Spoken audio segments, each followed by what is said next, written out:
Hello friends, જો તમને અમારો આ વિડીયો પસંદ આવ્યો હોય તો સબસ્ક્રાઇબ બટન પર ક્લિક કરી બાજુમાં આપેલ બેલ આઇકન દબાવો અને ઓલ ઓપ્શન સિલેક્ટ કરો, જેથી તમને અમારા દરેક નવા વિડીયોની નોટિફિકેશન સૌથી પહેલા મળે. હેલો ફ્રેન્ડ્સ, કેમ છો? મજામાં? તો સ્વાગત છે તમારું યુટ્યુબ ચેનલની આ ડિજિટલ સિરીઝમાં, જેની અંતર્ગત રોજ ધોરણ 9 અને ધોરણ 10ના વિદ્યાર્થીઓ માટે ગણિત વિષયના વિડીયોઝ અપલોડ કરવામાં આવે છે. તો આજે આપણે જોઈશું ધોરણ 9ના ગણિત વિષયનું ચેપ્ટર નંબર 7, જેનું નામ છે ત્રિકોણ. તો આ છે આ ચેપ્ટરનો ભાગ નંબર 19. આગળના 1 થી 18 સુધીના ભાગમાં આપણે આ ચેપ્ટરની પ્રસ્તાવના જોઈ લીધી. ત્યારબાદ ઉદાહરણ નંબર 1 થી 6 જોઈ લીધા. આ ઉપરાંત સ્વાધ્યાય 7.1ના 8 દાખલાઓ જોઈ લીધેલા છે અને પ્રમેય નંબર 7.1, 7.2 અને 7.3 જોઈ લીધેલા છે. તો હજી સુધી જો તમે 1 થી 18 પાર્ટ ન જોયેલા હોય તો તેની લિંક મેં નીચે ડિસ્ક્રિપ્શન બોક્સમાં આપેલી છે, ત્યાંથી તમે દરેક પાર્ટ ચેક કરી શકો છો. તો આજે આપણે જોઈશું પાર્ટ નંબર 19માં સ્વાધ્યાય 7.2નો દાખલા નંબર 1. આ ઉપરાંત આપણી આ જે ડિજિટલ સિરીઝ છે તેની અંદર આપણે ગણિત વિષયના અન્ય ચેપ્ટર્સ જેવા કે બહુપદીઓ, યામ ભૂમિતિ, રેખાઓ અને ખૂણાઓ જેવા અન્ય ચેપ્ટરના સોલ્યુશન્સ પણ જોઈ લીધેલા છે. તો આ દરેક ચેપ્ટરના સોલ્યુશન્સની લિંક પણ નીચે ડિસ્ક્રિપ્શન બોક્સમાં આપેલી છે, ત્યાંથી તમે દરેક પાર્ટ ચેક કરી શકશો. તો ચાલો જોઈએ સ્વાધ્યાય 7.2નો દાખલા નંબર 1. તો દાખલા 1ની રકમ આપેલી છે કે જેમાં AB બરાબર AC હોય તેવા સમદ્વિ બાજુ ત્રિકોણ ABCમાં. તો આપણને અહીંયા એક ત્રિકોણ આપેલો છે, ત્રિકોણ ABC. અહીંયા શું કહ્યું છે કે AB બરાબર AC, મતલબ કે ABની લંબાઈ એ ACની લંબાઈને સમાન છે.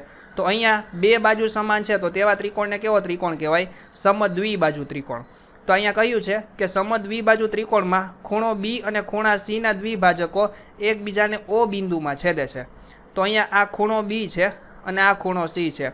તો તેનો દ્વિભાજક એટલે શું? તો દ્વિભાજક એટલે આ જે આખો ખૂણો છે તેનું બે સમાન ભાગમાં વિભાજન કરતી કોઈ રેખા, કોઈ રેખાખંડ કે કોઈ કિરણ. તેવી જ રીતે આ બાજુ પણ ખૂણા Cનું આ OC લાઈન છે તે બે સમાન ભાગમાં વિભાજન કરે છે. મતલબ કે OC છે તે ખૂણા Cનો દ્વિભાજક છે, મતલબ કે બે સરખા ભાગમાં વિભાજન કરે છે. તો અહીંયા તમને કહ્યું છે કે આવી રીતે ખૂણા B અને ખૂણા Cનો દ્વિભાજક આવી રીતે આમ તમે દોરો તો અહીંયા આ બંને દ્વિભાજક O બિંદુએ છેદે છે. તો અહીંયા તમને કહ્યું છે તો A અને O ને જોડો, મતલબ કે અહીંયા જ્યાં આ બંને દ્વિભાજક છેદે છે તે બિંદુને તમે અહીંયા આ જે O બિંદુ છે તેની સાથે જોડો અને અહીંયા સાબિત કરો કે OB બરાબર OC, મતલબ કે આ માપ OBનું માપ તે OCના માપને સમાન છે. આ ઉપરાંત AO એ ખૂણા Aનો દ્વિભાજક છે, મતલબ કે આ જે આખો ખૂણો A છે તો તેને આ AO લાઈન છે તે બે સમાન ભાગમાં વિભાજન કરે છે, તેવું આપણે સાબિત કરવાનું છે. તો કઈ રીતે સાબિત થશે ચાલો જોઈએ. તો અહીંયા આપણે ત્રિકોણ ABCને ધ્યાનમાં લઈએ પહેલાં, બરાબર. તો અહીંયા ત્રિકોણ ABC છે તેમાં આપણને AB બરાબર AC આપેલું છે. AB બાજુ અને AC બાજુ કેવી છે? સમાન. તો અહીંયા આપણે લખવાનું કે ત્રિકોણ ABCમાં AB બરાબર AC છે, મતલબ કે કારણમાં શું લખવાનું થશે? પક્ષ. પક્ષ એટલે શું? તો કે આપણને આ વસ્તુ છે તે રકમની અંદર આપેલી છે, તો જે વસ્તુ રકમની અંદર આપેલી હોય તેને કારણ તરીકે દર્શાવતા હોય ત્યારે કાઉન્સમાં શું લખવાનું? પક્ષ.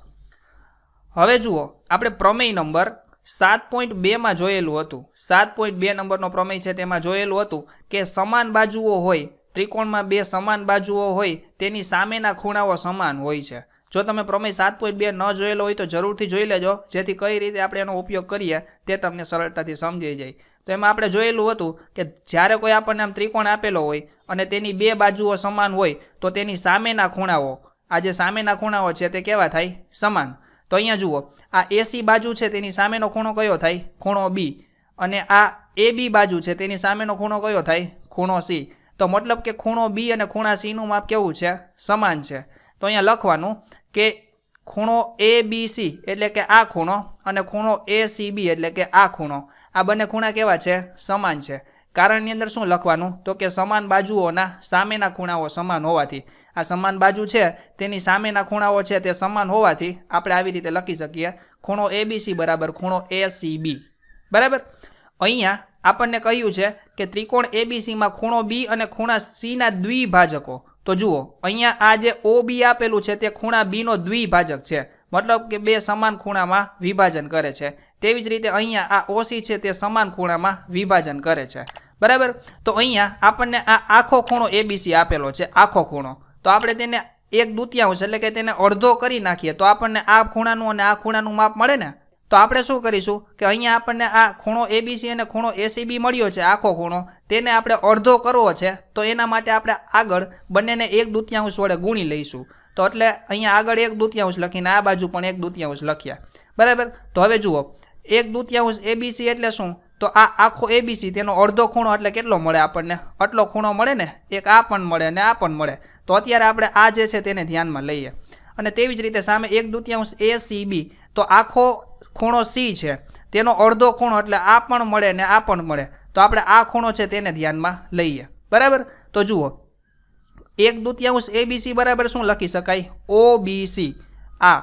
અને 1/2 ACB બરાબર શું લખી શકાય? તો કે OCB એટલે કે આ ખૂણો અને આ ખૂણો લખી શકાય. તો આપણે લખીએ કે ખૂણો OBC બરાબર ખૂણો OCB, બરાબર. તો અહીં લખ્યું ખૂણો OBC બરાબર ખૂણો OCB. કારણમાં શું દર્શાવવાનું? તો કે OB અને OC એ ખૂણો B અને ખૂણા C ના દ્વિભાજક છે, તેથી, બરાબર. તો હમણાં જ આપણે જોયું કે જ્યારે કોઈ ત્રિકોણ હોય તેની બે સમાન બાજુઓ હોય તો તેની સામેના ખૂણાઓ કેવા હોય? સમાન હોય. તો અહીંયા પણ જુઓ, અહીંયા આપણને એવું આપેલું છે કે અહીંયા આ ખૂણો અને આ ખૂણો કેવા છે? સમાન છે. તો પ્રમેય 7.3 આપણે જોયેલો હતો, આ 7.2 છે તેનો પ્રતિપ્રમેય છે. પ્રતિપ્રમેય એટલે શું? તો આપણે 7.2 માં જોયેલું હતું કે જે બાજુઓ સમાન હોય તેની સામેના ખૂણાઓ સમાન હોય. અને પ્રતિપ્રમેય શું દર્શાવે છે? 7.3 કે જો ખૂણાઓ સમાન હોય તો તેની સામેની બાજુઓ કેવી હોય? સમાન હોય. તો આપણે પ્રમેય 7.3 મુજબ આપણે એવું લખી શકીએ કે આ ત્રિકોણ OBC, આ ત્રિકોણની અંદર આ બે ખૂણાઓ સમાન છે, તો મતલબ કે એની સામેની બાજુ આ બાજુ અને આની સામેની બાજુ આ બાજુ કેવી થશે? સમાન થશે. તો આપણે અહીંયા લખી શકીએ કે માટે OB બરાબર OC, આ OB બરાબર OC. કારણમાં શું લખવાનું? તો કે સમાન ખૂણાઓના સામેની બાજુઓ સમાન હોવાથી આ ખૂણાઓ સમાન છે તો આની સામેની બાજુઓ કેવી થઈ? સમાન થઈ. તો માટે લખી શકીએ OB બરાબર OC. તો જુઓ આપણને પહેલી વસ્તુ સાબિત કરવાની કહી હતી તે આપણે સાબિત કરી દીધી. હવે જોઈએ બીજી સાબિતી માટે. તો જુઓ શું સાબિત કરવાનું છે બીજામાં? કે AO એ ખૂણા A નો દ્વિભાજક છે.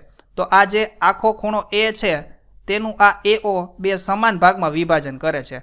તો આપણે શું કરવાનું છે કે આટલો ખૂણો અને આ આટલો ખૂણો આ બેયના માપ સમાન છે એવું આપણે દર્શાવી દઈએ. તો એનો મતલબ કે આ AO છે તે ખૂણા A નો દ્વિભાજક છે. તો એના માટે આપણે શું કરવું પડે? તો કે આ ત્રિકોણ અને આ ત્રિકોણને આપણે ધ્યાનમાં લઈએ. ત્રિકોણ AOB અને ત્રિકોણ AOC, બરાબર. તો આ બે ત્રિકોણને આપણે ધ્યાનમાં લેવા પડે. તો આપણે પહેલા આ ત્રિકોણને લઈએ. આપણે તેની આકૃતિ અલગ રીતે નીચે દોરી છે જેથી તમને સમજવામાં સરળતા રહે. તો જુઓ અહીંયા શિરોબિંદુ A છે, અહીંયા O છે અને અહીંયા B છે. તેવી જ રીતે અહીંયા આ A છે, અહીંયા આ O છે અને આ બાજુ શું છે? આ C છે. તો આપણે ત્રિકોણ AOB અને AOC આ બે ત્રિકોણ ધ્યાનમાં લેવાના છે. તો અહીંયા આપણે લખવાનું કે ત્રિકોણ ABO અને ત્રિકોણ ACO માં, અહીંયા D નથી O છે, તો ABO અને ACO મતલબ કે ABO અને ACO માં શું થશે? તો જુઓ AB બરાબર AC, આ વસ્તુ આપણને ઓલરેડી આપેલી છે પક્ષની અંદર. તો અહીંયા આપણે લખવાનું કે AB બરાબર AC, કાઉન્સમાં શું લખવાનું? પક્ષ. પક્ષ એટલે કે આ વસ્તુ આપણને રકમની અંદર આપેલી છે તો કારણમાં પક્ષ લખવાનું. ત્યારબાદ OB બરાબર OC. જુઓ હમણાં જ અહીંયા સાબિત કર્યું આપણે OB બરાબર OC, તો અહીંયા લખવાનું OB બરાબર OC એટલે કે આ બાજુ પણ કેવી છે? સમાન છે.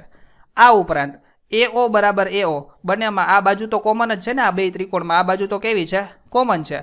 તો અહીંયા લખવાનું કે AO બરાબર AO, કોમન એટલે સમાન બાજુ, અથવા સામાન્ય બાજુ લખો તો પણ ચાલે. તો AO બરાબર AO. તો હવે જુઓ આ બાજુ પણ સમાન છે, આ બાજુ પણ સમાન છે અને આ બાજુ પણ સમાન છે.